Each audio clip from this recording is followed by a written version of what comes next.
E uma coisa que isso prejudica bastante é que se você não entende o porquê que você está vendendo mais, você também não vai entender o porquê que você parou de vender. Exato. E esse é um problema, né? Porque justamente quando você está aumentando as vendas, muitas vezes você nem liga para entender o Uhum. porquê que você está vendendo mais e é natural, tipo, tá dando tudo certo. O problema é, e quando parar de dar certo? Porque quando parar de dar certo, você vai parar ali para olhar os dados, porque, pô, algo apertou no seu calo, né? Você vai parar para olhar os dados, só que você não vai ter noção nenhuma, porque, pô, você não sabe o que você estava fazendo para dar certo. Você não sabe se alguma coisa parou. E se você não faz o histórico, como a gente comentou, de colocar todas as ações que você fez na data que você fez, aí dificulta muito. Você meio que sai do zero. Você tem que novamente experimentar as coisas, tentar fazer coisas novas. É, porque não é garantia, né, não é porque você tá vendendo mais hoje que amanhã você vai continuar vendendo mais. Uhum. E o foco aqui é justamente isso, entender o porquê vai te permitir não só, vender mais, né, replicar os seus sucessos, né, "Ah, eu fiz uma campanha tal, deu super certo, eu vou repetir essa campanha no mês que vem", mas também a evitar errar novamente em coisas que você está errando. Porque isso é muito importante. Às vezes você errou em algo, você não documentou aquilo, outro mês pode ser que você erre na mesma coisa. Uhum. Então, isso ajuda não só a replicar os sucessos, mas também a evitar repetir erros. Tem uma história muito boa para ilustrar isso, e é contada pelo próprio Honda, o fundador da Honda, quando eles estão internacionalizando a sua produção de motocicletas.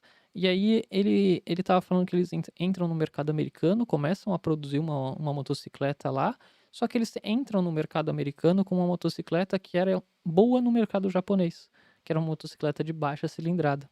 Sendo que no mercado americano, eles não conseguiram fazer ela pegar. E aí qual que foi a reação dele? Era entender o porquê isso não estava pegando. E aí eles entenderam que eles estavam num mercado que tinham motocicletas de alta cilindrada. E Uhum. aí ele está falando isso lá na década de 60, 70, que também está tendo uma revolução ali, os baby boomers, que estão saindo de um pós-guerra e estão querendo mais se aventurar, em ter aquela coisa, tem aquela revolução hippie, tem esse Uhum. movimento também na música, tem um movimento nas artes, na moda. E aí esse movimento precisa se refletir também no estilo de vida, qual tipo de veículo que eles vão se transportar e qual tipo de motocicleta que iria pegar no mercado. E aí eles fazem uma motocicleta de alta cilindrada e começam a pôr para vender. Só que isso também vai durar um tempo, e aí depois de uns, sei lá, acho que 3 ou 4 anos que ele menciona, começa a cair de novo as vendas. Porque aí as pessoas não estão mais interessadas em motocicletas, estão interessadas nos automóveis. Uhum. E assim, então era um produto que era de sucesso, que começou sem ser de sucesso, ele transformou num produto de sucesso e depois caiu as vendas. É exatamente o saber o porquê das coisas que fez com que ele mudasse as reações. E aí ele vai começar a tentar entrar no mercado automobilístico, então tem todas as outras coisas. Mas ele estava de olho nisso, ele não estava só de olho no número das vendas. Quando ele entrou no mercado que ele não vendia, se ele só olhasse o número das vendas, ele falava: ah, não vou tentar, o Uhum. mercado não está preparado. Ele só mudou um pouco o produto dele, como ele se posicionou, ele começou a vender muito. Só que depois ele parou de olhar por causa disso. Ah, tá vendendo, eu não tenho que me preocupar. E quanto mais distante o mercado de você, menos você tende a olhar, e era esse o caso dele. Do nada começou a cair, só que quando caiu, caiu muito, a quase zerar as vendas. Aí ele falou: Uhum. opa, eu tenho que me preocupar. Como ele já sabia que tinha essa questão cultural que influenciava no consumo, ele começou a consumir os jornais, os diários, para ver o que eram as notícias que estavam funcionando, o mainstream, né, da época. E aí foi que ele descobriu toda essa revolução e começou a posicionar os produtos de forma diferente para os mercados fora do Japão. Então, é exatamente isso que a gente está falando. Ele descobriu o porquê numa indústria que a gente está falando que não existia nem internet. Então, é necessário você saber o porquê em qualquer tipo de negócio. Na Uhum. internet, ainda mais, porque as mudanças são muito mais rápidas. Então, se você documenta as ações, tem um histórico, na hora que você vai ter que achar o problema, você não vai perder o tempo que a gente chama de tempo de reação. Seu tempo de reação vai reduzir e você não vai procurar em coisas que você sabe que está funcionando. A gente viveu bastante isso. Ah, não, tem alguma coisa quebrada no carrinho, tem alguma coisa quebrada no checkout, tem alguma coisa quebrada na ação de CRM. Não, as ações de CRM estão aqui. O histórico está igual, não tem variação nesse valor. Não é aqui o problema. Uhum. Então, porque a gente tinha bem metrificado essas coisas. Não, não é o carrinho está com a mesma taxa de conversão, tá igual, quantidade de sessão, tudo.